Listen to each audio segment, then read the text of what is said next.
seorang muslimah itu harus cerdas dalam arti dia memahami dirinya. Jadi kecerdasan intra.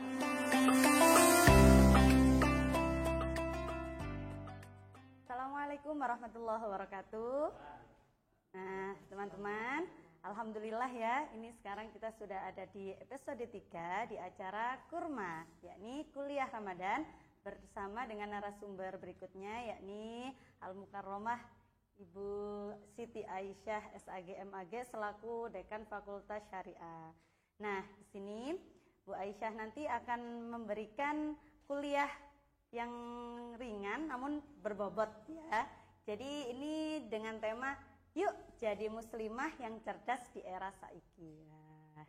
Bu Aisyah, Assalamualaikum. Waalaikumsalam. Bagaimana Bu kabarnya hari ini? Alhamdulillah baik. Lancar-lancar semua ya Bu puasanya. Alhamdulillah. Nah, jadi langsung mawon biar tidak terlalu lama.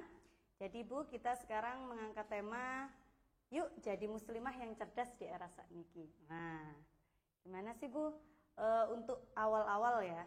Jadi muslimah, apa sih Bu sebenarnya muslimah itu yang gimana sih? Nah, muslimah? Iya.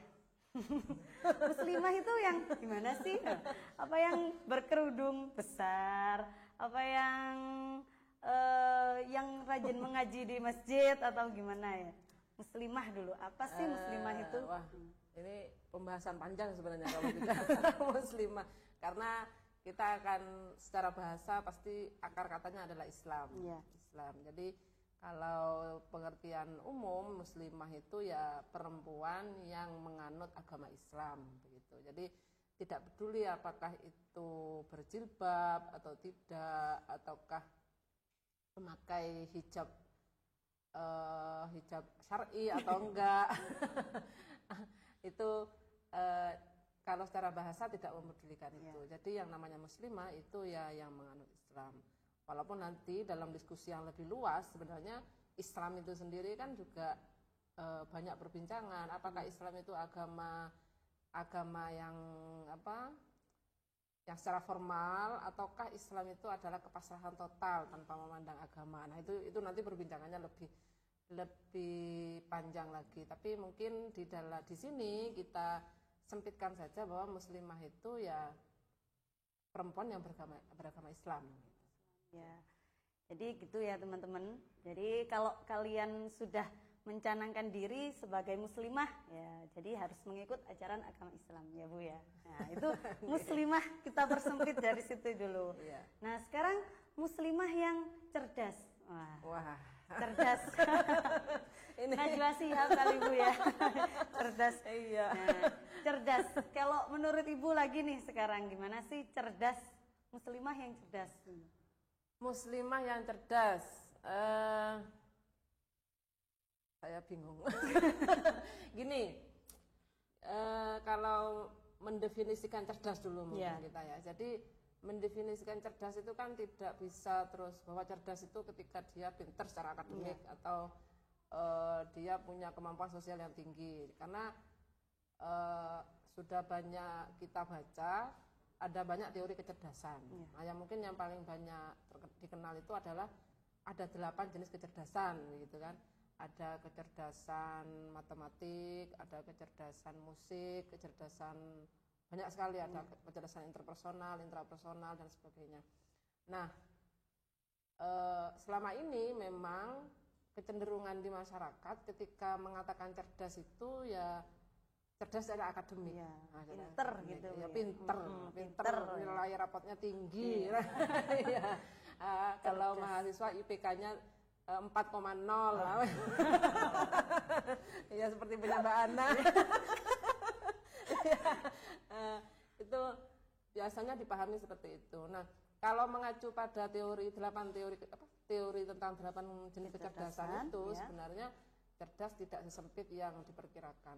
Jadi ada banyak hal yang itu bisa menjadi kriteria seseorang bisa disebut dengan cerdas.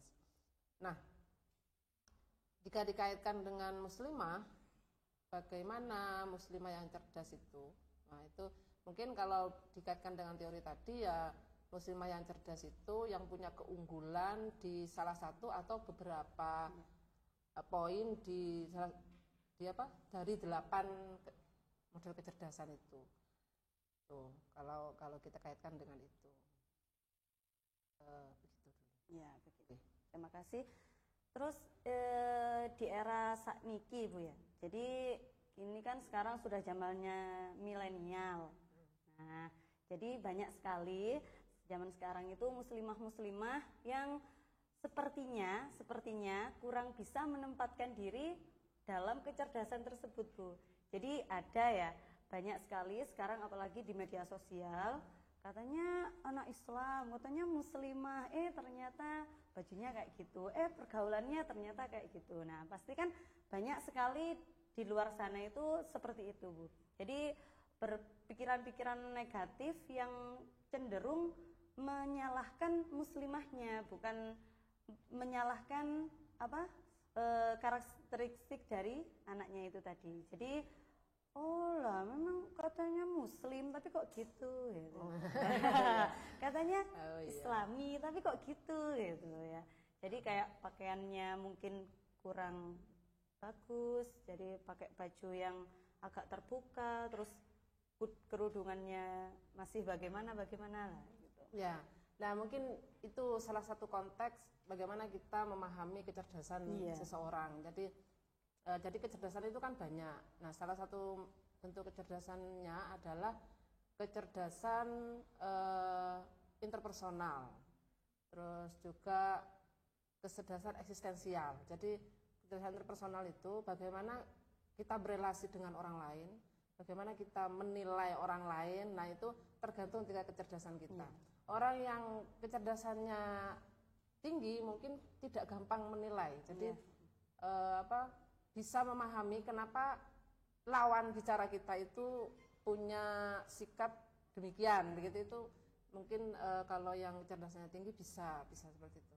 Apalagi jika dikaitkan dengan kecerdasan eksistensial. Jadi kita paham sebenarnya kita hidup itu untuk apa? Apa yang harus kita lakukan dalam kehidupan? Bagaimana kita mengisi kehidupan untuk tujuan di akhirat. Nah, itu kan kecerdasan eksistensial. Nah, karena itu menurut saya sebenarnya seorang muslimah itu harus cerdas dalam arti dia memahami dirinya. Jadi kecerdasan intrapersonal. Jadi harus bisa memahami dirinya. Sebenarnya siapa dirinya? Sebagai manusia, sebagai perempuan, dan sebagai seorang penganut agama Islam. Nah, itu harus dipahami. Terus setelah itu juga harus punya kecerdasan yang interpersonal.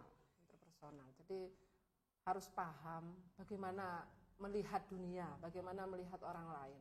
Apalagi jika ditambah dengan kecerdasan yang lain. Nah, memang idealnya perempuan muslimah itu menguasai tidak hanya satu bentuk kecerdasan, tidak hanya apalagi hanya kecerdasan akademik. Itu kecerdasan misalnya kecerdasan akademik, misalnya matematika saja, misalnya itu sangat tidak dianjurkan. Kenapa? Karena status sebagai muslim atau muslimah itu kan tidak dikaitkan dengan akademik, tapi lebih banyak itu pada hubungan interpersonal, interpersonal, dan juga kecerdasan emosional juga seperti itu. Nah, karena itu ya idealnya memang muslimah itu punya wawasan yang luas. Nah, untuk punya wawasan yang luas itu kan meniscayakan belajar yang tiada henti. Belajar tidak harus di kampus, saya kira ya, tidak harus seperti Mbak Ana yang cantik ini. jadi bisa dimanapun, bisa dimanapun. Belajar di pondok, belajar di masyarakat apalagi, tapi belajar dimanapun, tapi kan tetap tujuannya adalah untuk mengasah segala bentuk kecerdasan yang kita miliki, yang tentunya dianugerahkan kepada kita. Karena sehingga apalagi di era milenial ini, di era booming internet ini, kita tidak gampang menilai orang lain. Bagaimanapun di agama, misalnya ya dalam kaitannya dengan cara berpakaian tadi misalnya yang disinggung oleh Mbak Ana.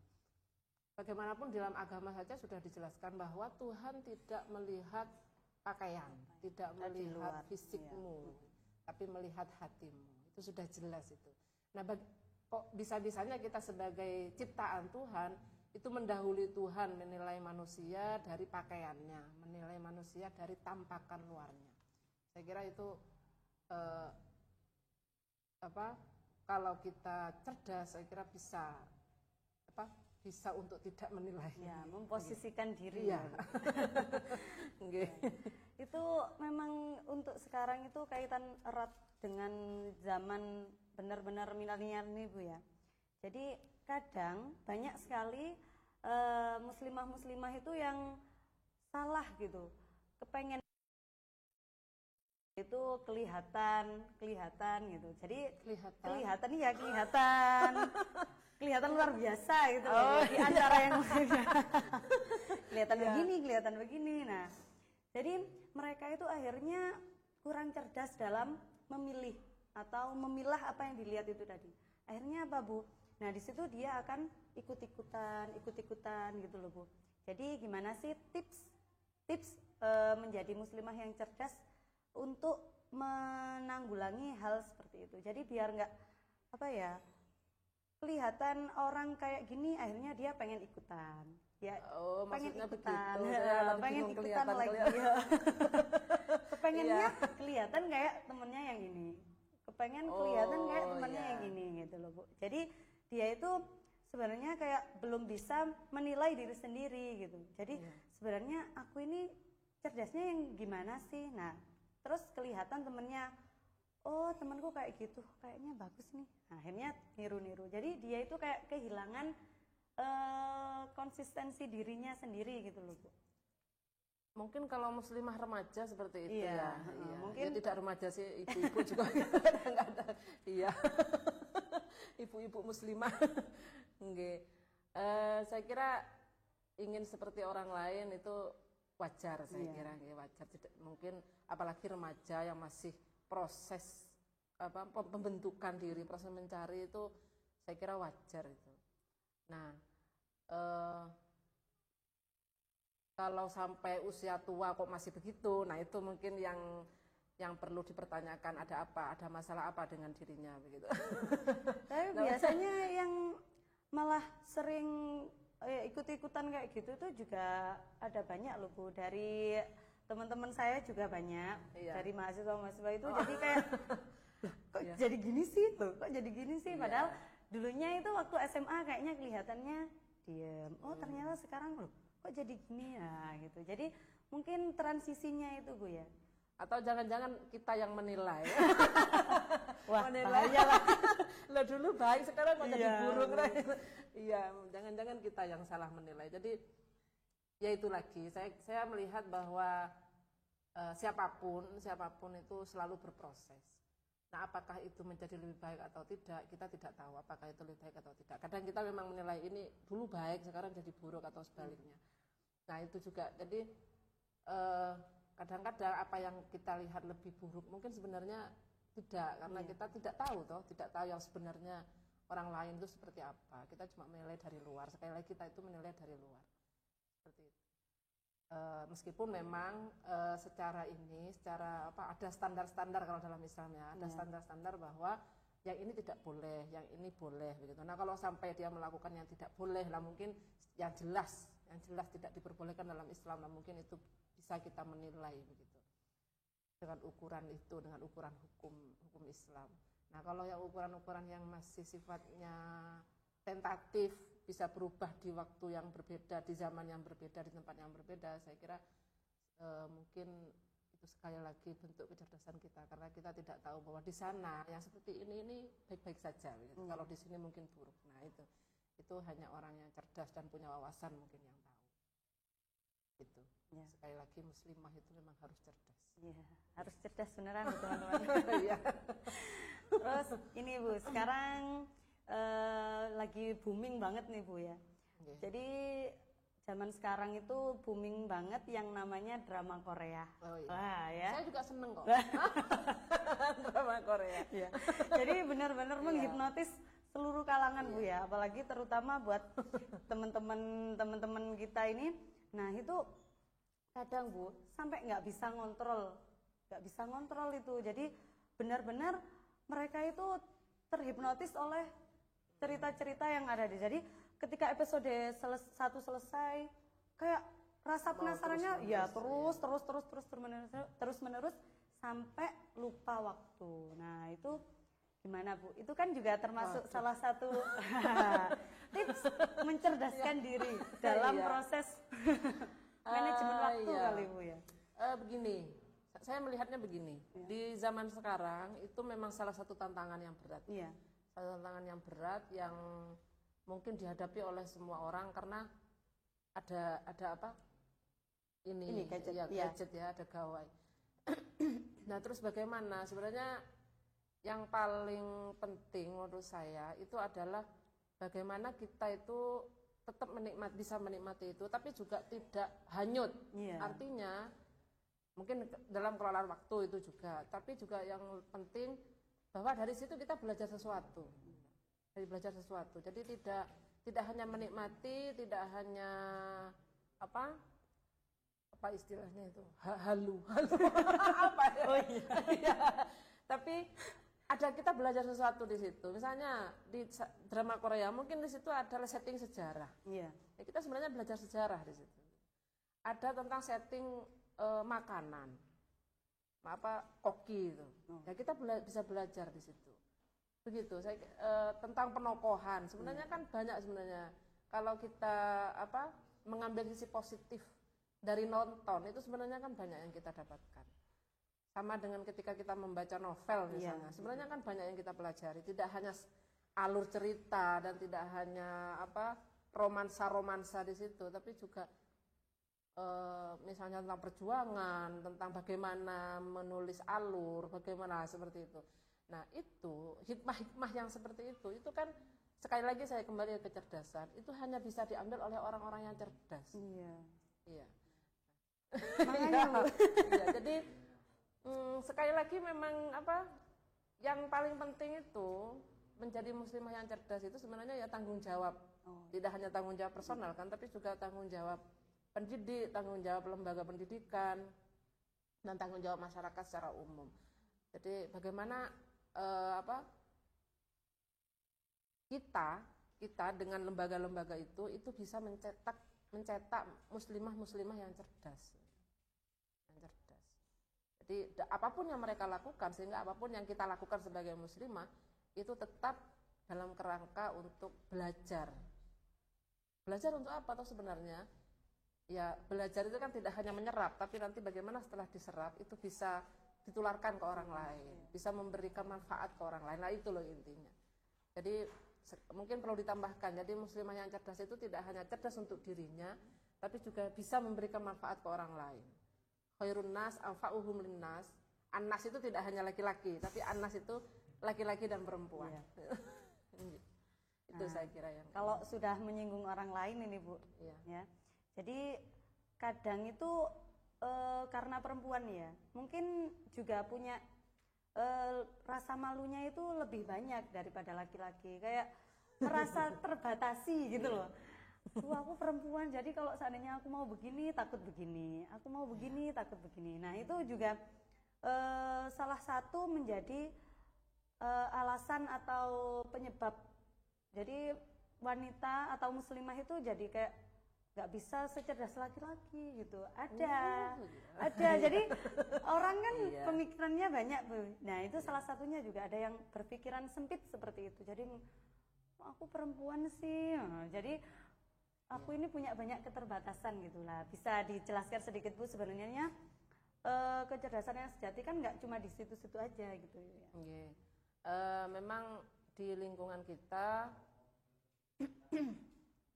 bagaimanapun tidak bisa dipungkiri bahwa kita para perempuan dibentuk untuk malu, dibentuk untuk lebih malu daripada laki-laki. Tapi kalau mengatakan bahwa tidak ada laki-laki pemalu itu kan juga bohong. Jadi sebenarnya malu atau tidak itu tidak tergantung jenis kelamin, tapi memang ada norma-norma di masyarakat yang itu memberikan garis bahwa perempuan itu harus begini sedangkan laki-laki itu harus begini. Nah ini sebenarnya sifatnya tidak tidak rigid kan, dalam arti dalam lingkungan yang berbeda, lingkungan sosial yang berbeda di waktu yang berbeda, itu garis ini mungkin tidak sama, bisa condong ke sana, condong ke sini. Nah, karena itu menurut saya perlu dipahami juga bahwa kalau dalam dunia akademik itu ada namanya studi gender, itu juga mungkin perlu dipahami. Jadi apakah ini memang wilayahnya laki-laki ataukah wilayahnya perempuan, itu kan tidak rigid sebenarnya, begitu, tidak rigid. Nah, sehingga ketika dikatakan bahwa perempuan itu tidak lebih cerdas dari laki-laki, tidak lebih cerdas dari laki-laki, itu sebenarnya juga perlu dipertanyakan ulang. Kenapa? Karena di dunia yang berbeda, bukan di sini, ketika perempuan itu diberi peluang yang sama, ternyata secara akademik ternyata jauh lebih baik daripada laki-laki. Itu banyak, itu hasil penelitian loh. Saya masih ingat, saya baca tahun 2017 di peneliti di Norwegia. Jadi teman-teman. Iya. Jadi meneliti di beberapa wilayah, di beberapa negara, dan ternyata di negara-negara yang memberikan peluang yang sama, itu ternyata kecerdasan perempuan itu bisa lebih daripada laki-laki, begitu. Nah, kenapa mungkin di tempat kita itu perempuan laki-laki mungkin lebih muncul daripada perempuan, karena memang peluang yang diberikan kepada peluang yang untuk perempuan memang agak terbatas. Gitu. Tapi sekarang kan sudah mulai longgar batasan-batasan itu. Begitu. Tadi pertanyaannya apa? Iya ini. Iya begitu ya. Di depan orang lain, buat orang lain, bermanfaat buat orang lain. Oh iya, itu benar.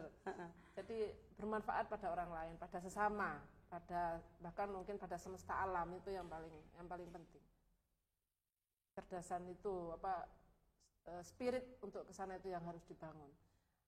Saya ingat gini, ada pepatah begini dulu. Saya pernah mendengar, jamalur rajuli min ilmihi wa ilmul mar'ati min jamaliha. Ya, jadi ketamanan laki-laki itu muncul karena ilmunya. Sedangkan kepintaran perempuan itu terlihat karena kecantikannya. Nah, itu kan pepatah yang saya kira sangat bias. Jadi kalau perempuan cantik seperti Mbak Ana ini kelihatan cerdas. Gitu. Iya. Nah, tapi laki-laki kalau pintar itu kelihatan ganteng gitu. Nah, itu kan sangat fisikal gitu. Ketika perempuan kok sangat fisikal begitu. Ketika laki-laki kok sangat logis dan intelektual begitu kan. Nah, ini saya kira kalau untuk zaman sekarang saya kira juga perlu dikritisi pepatah Arab ini. Jadi kita juga ada istilah inner beauty. Inner beauty itu kan muncul ketika seorang perempuan itu punya kecerdasan yang tinggi, terus juga punya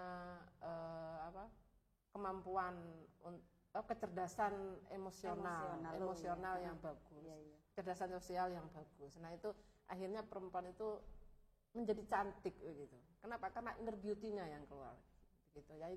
Itu jadi saya kira yang seperti itu yang harus ditekankan kepada kaum muslimah. Jadi jangan hanya penampilan fisik, tapi cerdaslah. Cerdas tidak harus pintar secara akademik. Cerdas itu bisa banyak hal.